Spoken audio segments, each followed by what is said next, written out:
है आयशा बेटा, इतना तकल्लुफ क्यों कर लिया? हाय चित्ता जान, कहाँ का तकल्लुफ? आप इतने सालों बाद आई हैं, आपकी इतना भी ना करें। बस मुझे भी तुम लोगों से मिलने की बहुत खुशी हुई है। बहुत अरसे बाद तुम लोगों से मुलाकात हो रही है। हाँ जी, शफकत भी आपसे मिलकर बहुत खुश होंगे। इतना अरसा हो गया आपको देखे हुए। शफकत मियाँ से तो मिलने की मुझे बहुत जल्दी है। अजीज साहब बहुत किस्से सुनाते हैं उसकी शरारतों। अच्छा, क्या कहते हैं? बस मैंने यही उन्होंने बताया था कि बहुत शरारती है, माँ बाप को बड़ा तंग करता है। तुम्हें भी तंग करता है? जी बहुत, बस वो आते ही होंगे। अच्छा अच्छा।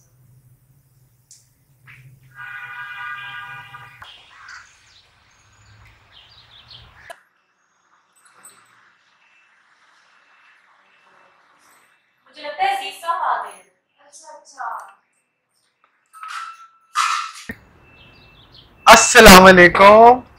वालेकुम अस्सलाम। आयशा बेगम, क्या हाल है आपके? ठीक ठाक शफकत साहब। अच्छा सुनिए, अजीज साहब की बीवी और उनकी लड़की आई हैं। अजीज साहब कौन? हाय, आपके अब्बा जी के दोस्त। अच्छा, अजीज चाचा। हाँ वही। वो तो अफ्रीका में नहीं थे? हाँ वो अफ्रीका में ही थे, पर अगर कोई अफ्रीका होता क्या वो वापस नहीं आ सकता?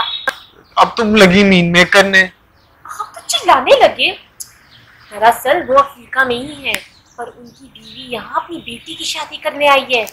अच्छा अच्छा अच्छा। अरे आयशा बेटा, रोक क्यों लिया शफकत को? आने दो उसे। बड़ा अरसा हो गया मैंने अपने बेटे को नहीं देखा।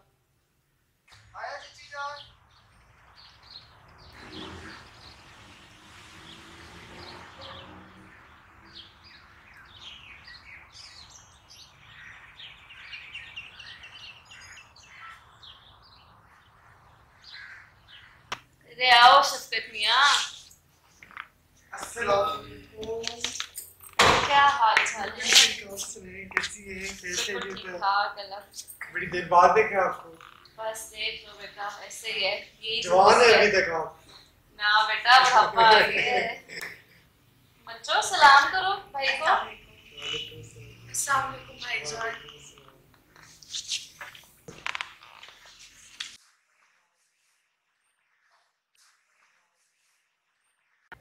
और शफकत बेटा, क्या हाल चाल है? बिल्कुल ठीक ठाक दीदार, आप सुनाएं। मौसम के क्या हालात हैं यहाँ पे? मौसम बिल्कुल ठीक अच्छा होता है, लेकिन कभी कभार बहुत गर्मी पड़ जाती है। फल और सब्जियाँ वगैरह कैसी? फल और सब्जियां भी बहुत बेहतरीन, बहुत अच्छी आ रही हैं आजकल। यहाँ तो निहायत ज़रीफ फल मिलते हैं। बिल्कुल गलत, हिंदुस्तान का फल सबसे लजीज है। अम्मी जान, जो मानते आपने यहाँ से लिए, क्या वो वहाँ के मचक्कों का मुकाबला कर सकते हैं? शफकत बेटा सही कह रही है, ये वहाँ के फल इंतहाई लजीज हैं। आयशा, ये मचंगा क्या होता है? नाम तो बड़ा अजीबोगरीब है। आपका फल है माल्टे और मीठे की तरह, इतना लजीज है कि मैं बयान नहीं कर सकती। बहुत रसीला होता है। ये आपका मचंगा जो है, इसके अंदर पूरा आ जाता है। बिल्कुल। तो मतलब ये कि बहुत बड़ा होगा ये फल तो। नहीं, ना इतना बड़ा है ना छोटा, बस आपके यहाँ के बड़े माल्टे बराबर होता है। रस ही रस होता है उसमें। वहाँ का अनानास भी यहाँ की बड़ी रोटी के बराबर होता है। आपने गुफ्तगू के अंदर कोई दिलचस्पी रखी? जी नहीं, सुनती रही हूँ बड़ी दिलचस्पी से। लेकिन बोलती नहीं है आप। शफकत बेटा, इसकी तबीयत ही कुछ ऐसी है। अच्छी जान, इस उम्र की लड़की के मुंह में घुंघटियां लगी, अच्छा नहीं लगता। जनाब, आपको तो बोलना ही पड़ेगा। बोल तो रही हूँ भाईजान। सीरों में दिलचस्पी है आपको? जी हाँ। मैंने आपको एक एल्बम दिखाना है, बहुत खूबसूरत सीन एल्बम मेरे पास है। चलें? चलिए भाईजान, मुझे दूसरों की एल्बम देखने का बहुत शौक है। मैं अपने पास भी देखी है।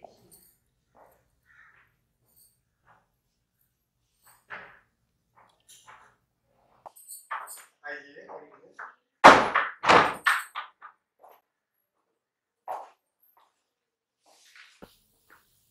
ये एल्बम ना मैंने बहुत देर से संभाल के रखी हुई थी। मैंने कहा किसी को दिखाऊंगा जो अहम समझे इसको। बहुत अच्छी है। क्या आप भी को दिखाया? दिखाओ।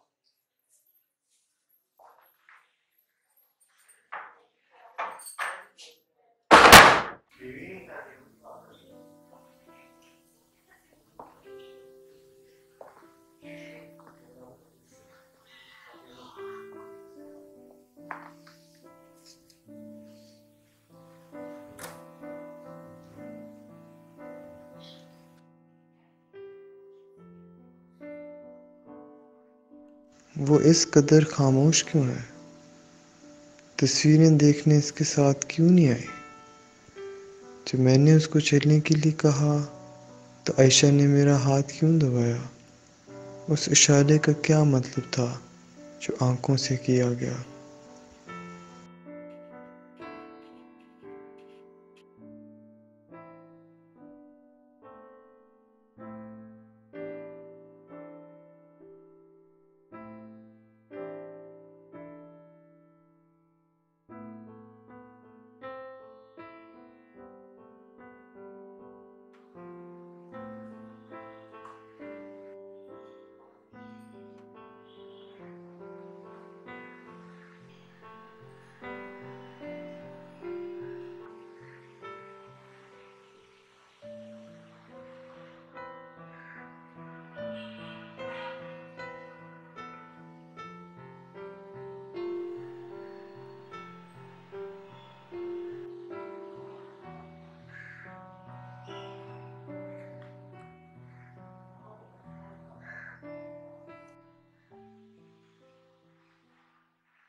सफर कैसा रहा चीज़ें? बस थकावट तो फिर हो जाती है ना, इतना लंबा सफर है, जाहिर सी बात है, मतलब थक जाते हैं। अब उम्र भी ऐसी है, बच्चे तो हल्ला गुल्ला करते आए हैं, मजा करते आए हैं, लेकिन थकावट तो फिर आपको पता है हो ही जाती है सब। शुक्रिया भाईजान। मेहरबानी।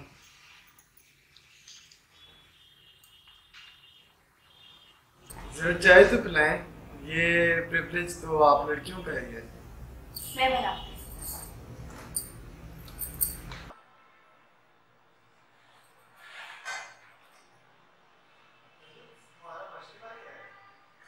पढ़ाई करना, खाना पकाना और तस्वीरें बनाना और टेनिस खेलना। हाँ जी भाईजान, टेनिस। क्या तुम वाकई टेनिस खेलती थी? मेरे से मजाक कर रही हो? काफी टेनिस खेलती हूँ। मैं नायरोबी में बहुत अच्छी टेनिस खेलती हूँ, 15 से 20 हजार से जीतती हूँ।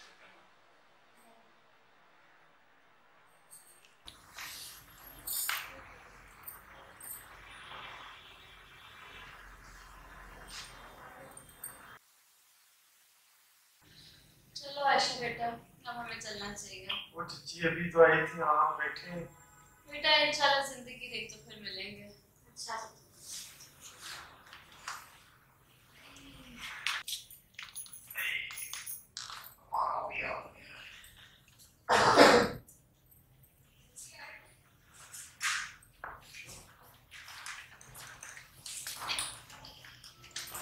चलो नेगेस बेटा।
मुझे लगता था कि दुनिया में सबसे बड़ा गम मेरा ही है। मुझे 6 साल बाद भी औलाद नहीं, लेकिन निगहत, उसका दुख तो मुझसे भी बढ़कर है।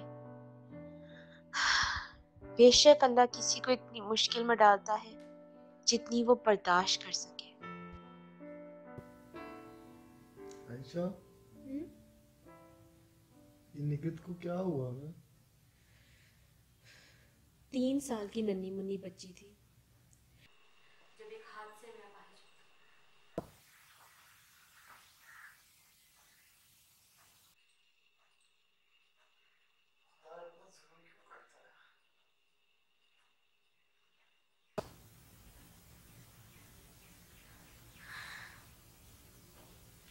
अच्छा तभी तो मेरा हाथ पकड़ी थी गुस्से में जब मैं जा रहा था उसको दिखाने।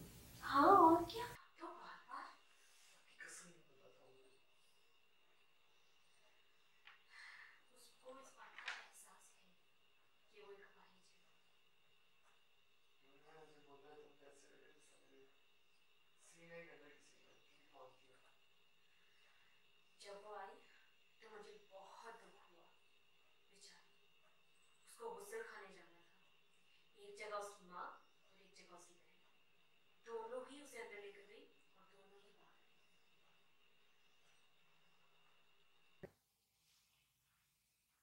खूबसूरत है नगद, बैठे हुए लगता ही नहीं है कि बाहर जो।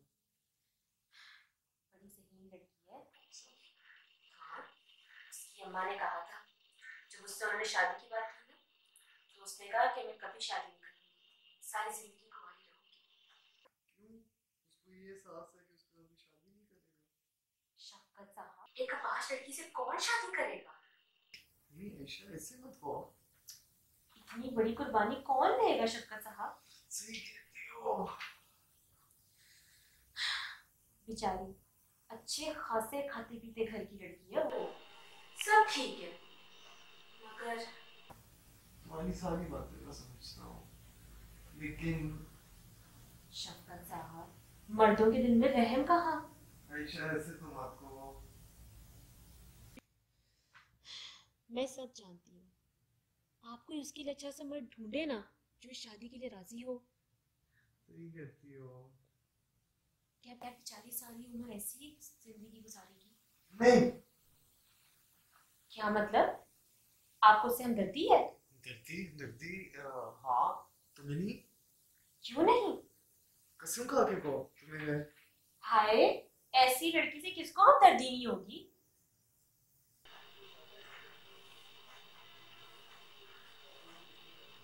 ऐशा, हम्म, मैंने एक बात सोची है। क्या? हमेशा से सोचता भी था कि तुम्हें गुनाहगार बंदी होने दो।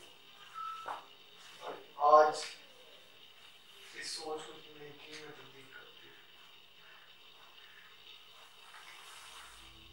मैंने एक फैसला लिया और अल्लाह करे खुदा मुझे उसको निजाम लेके आए। हमें दिल से शादी और उसका सारा स्वाब तुम्हारे नाम।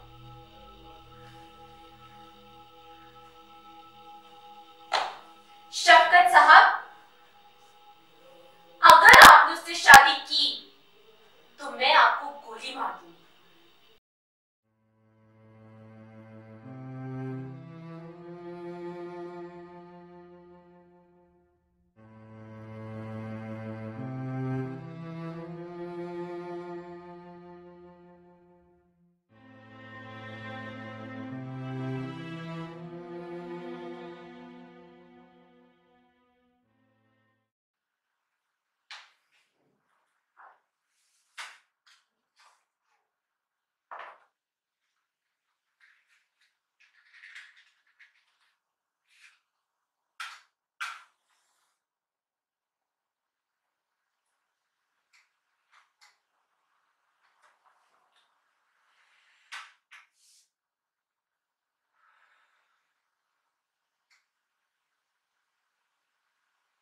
ना जाने आज इस जमाने को क्या हो गया।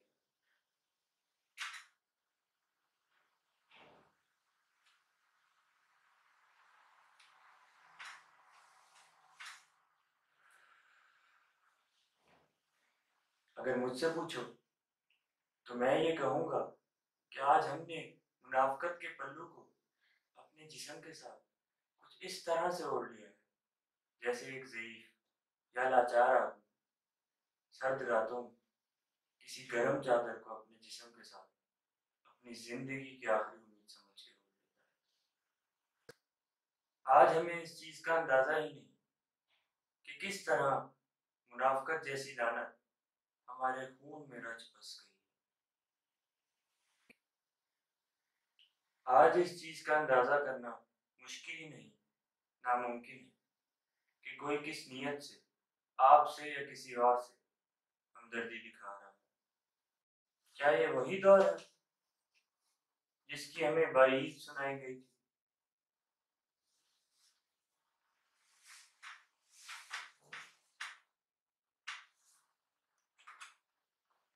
जब भाई भाई का कातिल होगा, जब अमीर गरीब का हक मारेगा, जब बच्चा अपने बाप को पहचान न सकेगा, जब सच को झूठ और झूठ को सच माना जाएगा, और ये सब सिर्फ और सिर्फ अपने जाती मफाद के लिए।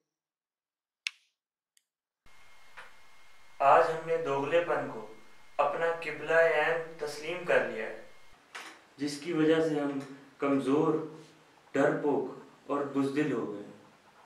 आज जब हम अपने आप को शीशे में देखते हैं तो एक अनजाना सा खौफ हम पे तारी हो जाता है, जिसकी वजह सिर्फ और सिर्फ मुनाफिकत, मादा परस्ती और दोगलापन है।